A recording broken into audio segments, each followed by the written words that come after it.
तो आज मैं आपको जो पढ़ाने जा रहा हूँ वो पढ़ाने जा रहा हूँ स्टेरिलाइजेशन एंड डिसइंफेक्शन। जो मैंने पिछली बार आपको बताया था सीएसएसडी के बारे में, क्या होता है, लेआउट क्या होती है, प्रोसेस क्या होता है, वो सारी चीज़ें बताई थी। सीएसएसडी डिपार्टमेंट, पहले तो आपको ये पता होना चाहिए सीएसएसडी डिपार्टमेंट होता क्या है। सीएसएसडी डिपार्टमेंट जो है हॉस्पिटल के अंदर एक हार्ट का काम करता है, यानी दिल का काम, जो सारी चीज़ें स्टेलाइज करके दोबारा रीयूज करने के लिए देता है सीएसएसडी डिपार्टमेंट। तो इसी में जो अगला टॉपिक आता है आपका, आता है वो स्टेलाइजेशन एंड डिसइंफेक्शन। तो स्टेलाइजेशन के बारे में पढ़ते हैं। स्टेलाइजेशन की पहले नंबर पता होना चाहिए हमें डेफिनेशन। स्टेलाइजेशन है क्या, इसकी डेफिनेशन क्या है। तो स्टेलाइजेशन जो है वो this is the process which kills all bacteria, micro organism and spores. तो समझ में आया, ये क्या करता है, जितने भी बैक्टीरिया, हार्मफुल बैक्टीरिया जो इंस्ट्रूमेंट पे या आइटम्स पे लग जाते हैं उनको किल कर देता है। क्या करता है, विच kills all bacteria, micro organism and spores. ये है इसका स्टेलाइजेशन की डेफिनेशन। तो इसी में दूसरा जो आता है, दूसरा आता है आपका डिसइंफेक्शन।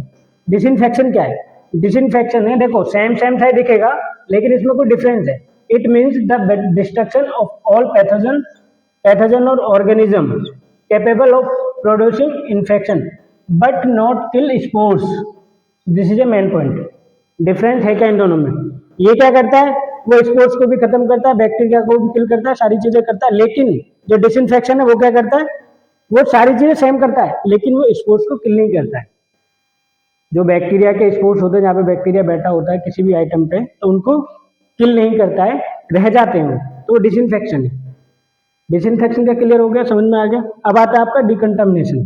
डिकंटामिनेशन क्या है, this process remove the harmful bacteria. यानी जो डिकंटामिनेशन करते हैं उसमें ये रिमूव करता है, इसके थ्रू रिमूव होते हैं जो हार्मफुल बैक्टीरिया उस पर बैठे होते हैं, वो रिमूव हो जाते हैं। अगला आता है आपका इसी में कंटामिनेशन। कंटामिनेशन इसका अपोजिट है, means entry of the bacteria in sterile item. जो आपके स्टेराइल आइटम्स हैं उन पर अगर बैक्टीरिया बैठ जाता है तो कंटामिनेट हो गए, तो क्या करेंगे, उस कंडीशन में अगर कंटामिनेट हो गए तो उनको दोबारा से स्टेलाइज किया जाएगा, तब वो यूज में आएंगे। तो ये आपका इसकी डेफिनेशन होगी, स्टेलाइजेशन के प्रोसेस हो गए। तो अब आता है दूसरा, इसमें स्टेलाइजेशन प्रोसेस अलग से भी दिए हुए हैं। ये आपके इंस्ट्रूमेंट के बारे में पता लग गया, स्टेलाइजेशन में करते क्या है, डिसइंफेक्शन क्या होता है, डिकंटामिनेशन क्या होता है, कंटामिनेशन क्या होता है। अब आता है आपका स्टेलाइजेशन प्रोसेस। स्टेलाइजेशन प्रोसेस में करते क्या है, पहला क्या आपका होता है प्री रिंसिंग। अब जो प्री रिंसिंग है वो क्या है, प्री रिंसिंग में क्या करते हैं, जो इंस्ट्रूमेंट होते हैं आफ्टर सर्जरी, इंस्ट्रूमेंट यूज है उनको उठाया, नॉर्मल पानी में यानी नॉर्मल वाटर में डिप कर दिया और उसके बाद टेकन आउट कर लिया, बाहर निकाल दिया, वो हो गया प्री रिंसिंग।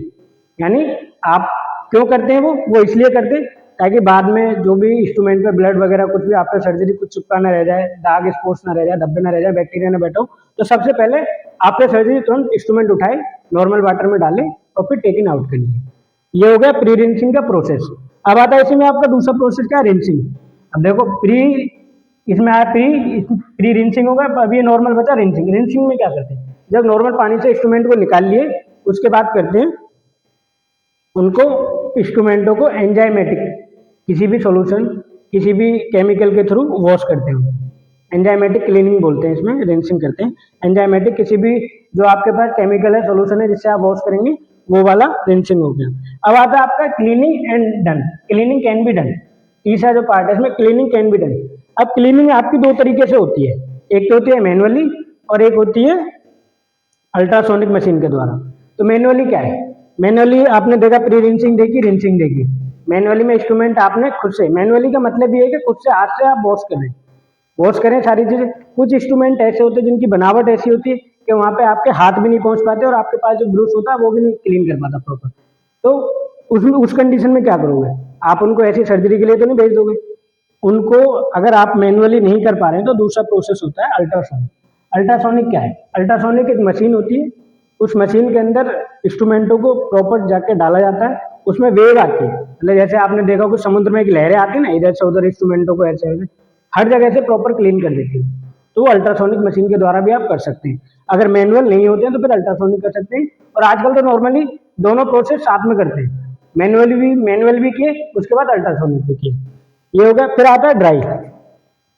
अब देखो सारी चीजें आपने कर ली, इंस्ट्रूमेंट प्रॉपर क्लीन कर लिया, एंजाइम से भी क्लीन कर लिया, सारी चीज से, उनको ड्राई भी तो करना है, सुखाना भी है। क्यों सुखाना है, क्योंकि अगर आपने पानी की जो वेव है, इंस्ट्रूमेंट निकाले, उन पर पानी के स्पॉट्स रह गए, धब्बे रह गए, तो वो नजर आएंगे। तो ड्राई में क्या है, ड्राई एयर, एयर से भी उनको इंस्ट्रूमेंटों को प्रॉपर साफ किया जाएगा, ड्राई किया जाएगा, साफ किया जाएगा, पोंछा जाएगा। तो अभी देखा ड्राई में क्या करते हैं, सुखा के उनको प्रॉपर तरीके से स्टराइज पैक करने के हिसाब किताब में आ जाता है। तो अगला क्या आता है आपका, पैकिंग फॉर ऑटोक्लेव स्टरलाइजेशन। अभी तो आपने ड्राई कर लिया, इंस्ट्रूमेंट वॉश कर लिए, प्री रेंजिंग रेंजिंग सब कुछ कर लिया, तो अब इनको पैक भी तो करोगे। करने के बाद पैक करेंगे, तो पैकिंग में क्या करेंगे, the item should not be packed very tightly. देखो ये मेन पॉइंट है, very tightly, as it will be prevent entry of steam. ये दो चीजें, अगर आपने इंस्ट्रूमेंट को जब पैक करोगे, उनके ट्रे बनाओगे, ट्रे को जब पैक करोगे तो उनमें स्पेस होना चाहिए। क्यों होना चाहिए स्पेस, ताकि स्टीम उन तक जा सके। अगर आपने टाइटली कर दिया तो स्टीम ही नहीं जाएगी, ऑटोक्लेव सही से होंगे नहीं। तो क्या है, टाइटली नहीं पैक करना है। क्यों नहीं करना है, क्योंकि एंट्री ऑफ स्टीम चाहिए, स्टीम को एंट्री करने के लिए तो भी कोई जगह चाहिए ना, इसलिए पूरा टाइटली नहीं बंद करना है। तो अब इसमें क्या करना है, ये वो आपने पैक कर लिया, उसके बाद क्या करना है, देखो मेन बात है, नेम ऑफ आइटम पैक। जो आपने आइटम पैक किया उसका नाम लिखा होना चाहिए उसके ऊपर। आप जो कर रहे हो उस आइटम के ऊपर उसका नाम लिखा होना चाहिए पैक करने के बाद। एक क्या है इसके अंदर, इंस्ट्रूमेंट कौन सी ट्रे है, क्या है, ड्रेसिंग सेट है, जनरल सेट है, क्या है, उसके ऊपर नाम लिखा होना चाहिए इंस्ट्रूमेंट का। और दूसरी बात है, दूसरा इसमें लिखा होना चाहिए name of the person and date. भाई पैक कौन कर रहा है, ये क्यों बताया जा रहा हूँ मैं, क्यों बता रहा हूँ आपको, ये इसलिए बता रहा हूँ कि नाम भी पर्सन का लिखा होना चाहिए, डेट भी। क्यों लिखी होनी चाहिए, बताओ क्यों होनी चाहिए, नाम पर्सन का क्यों लिखा होना चाहिए। अगर आपने इंस्ट्रूमेंट जब पैक कर लिए, ट्रे के ऊपर नाम क्यों लिखा होना चाहिए, क्यों क्यों,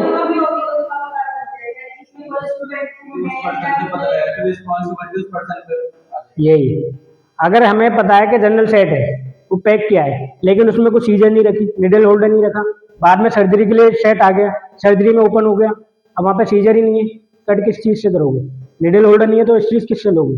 तो इसलिए बंदे का नाम उस पर लिखा होना चाहिए, क्योंकि उसकी रिस्पॉन्सिबिलिटी है वो।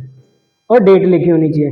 डेट से क्या समझते हैं हम, डेट इसलिए लिखनी चाहिए, अगर स्टीम स्टरलाइजेशन है तो इसकी 3 दिन की वैलिडिटी होती है, 72 आवर्स की वैलिडिटी होती है। अगर एक बार ऑटोक्लेव हो गया है फिर वो एक्सपायर्ड हो जाता है, दोबारा रिकॉल करके ऑटोक्लेव कराना पड़ता है। अब ये डेट इसलिए लिखी होनी चाहिए क्योंकि 3 दिन में एक्सपायर्ड हो जाते हैं। ये आपका पैकिंग हो गया, सब कुछ हो गया, अब आप क्या करोगे, अब आपका अगला स्टेप आता है कि उनको ऑटोक्लेव भी तो करना है मशीन में। अब यहाँ पर तरीके होते हैं, 2 मेथड है।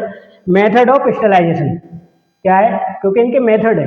पहला मेथड क्या है, फिजिकल मेथड, फिजिकल मेथड है, और दूसरा है केमिकल मेथड।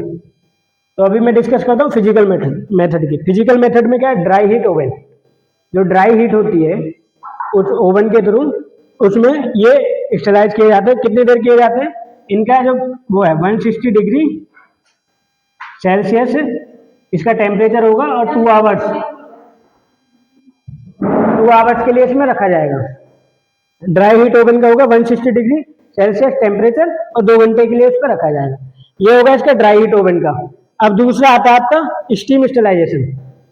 स्टीम स्टरलाइजेशन क्या है, स्टीम स्टरलाइजेशन मतलब ऑटोक्लेव।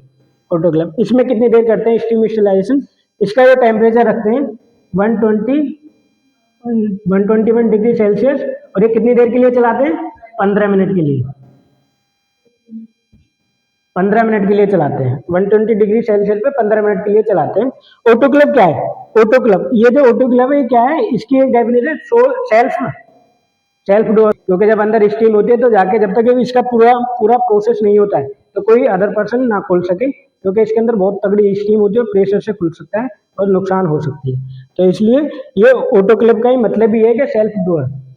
अब आता है आपका केमिकल मेथड। केमिकल मेथड में क्या है, पहला आता है केमिकल मेथड में ईटीयू। ईटीयू क्या है, एथिलीन ऑक्साइड। ईटीयू जो है उसकी फुल फॉर्म है एथिलीन ऑक्साइड। एथिलीन ऑक्साइड इसकी एक साइकिल होती है, एक बार अगर इंस्ट्रूमेंट इसमें डाल दिए तो इनकी साइकिल है 16 आवर्स के लिए, 16 आवर्स ये चलते हैं उसमें। अगर इंस्ट्रूमेंट इसमें चलेंगे तो 16 घंटे के लिए वो रहेंगे वहाँ पे। जब 16 घंटे पूरे होंगे तो मशीन और इंस्ट्रूमेंट निकाल सकते हैं। अब इसी में दूसरा आता है एलटीएसएफ। एलटीएसएफ क्या है, एलटीएसएफ है लो टेम्परेचर फॉर्मल्डिहाइड। इसकी जो एलटीएसएफ की फुल फॉर्म है लो टेम्परेचर फॉर्मल्डिहाइड, ये हो गया एलटीएसएफ। इसकी साइकिल कितनी टाइम की है, 4 घंटे की। ये हो गए सीएसएलडी के अंदर स्टरलाइजेशन का मेथड होगा। अब एक इसी में केमिकल मेथड में आता है 2% ग्लूटरल डिहाइड, यानी इसको साइड एक्स भी बोलते हैं। टाइडेक्स बोलते हैं इसको। कितनी, ये ओटी के अंदर भी कई बार होता है और सीएसएलजी में भी होता है। अगर साथ के साथ इमरजेंसी सर्जरी है, अगर इंस्ट्रूमेंट नहीं है तो 20 मिनट का इसका टाइम होता है। 20 मिनट इंस्ट्रूमेंटों को उसमें डाल दो तो वो स्टेलाइज हो जाते हैं एक तरीके से, तो उनमें सर्जरी में यूज कर सकते हैं। ये क्लियर हो गया। केमिकल मेथड में आ गया आपका E2 LTS और साइडेक्स। फिजिकल में आ गया ऑटोक्लेव, आ गया ड्राई हीट ओवन आ गया। ये आपका सीएसएलजी का स्टेलाइजेशन पार्ट हो गया कंप्लीट। कोई, if you have any doubt, कोई क्वेश्चन? ठीक है।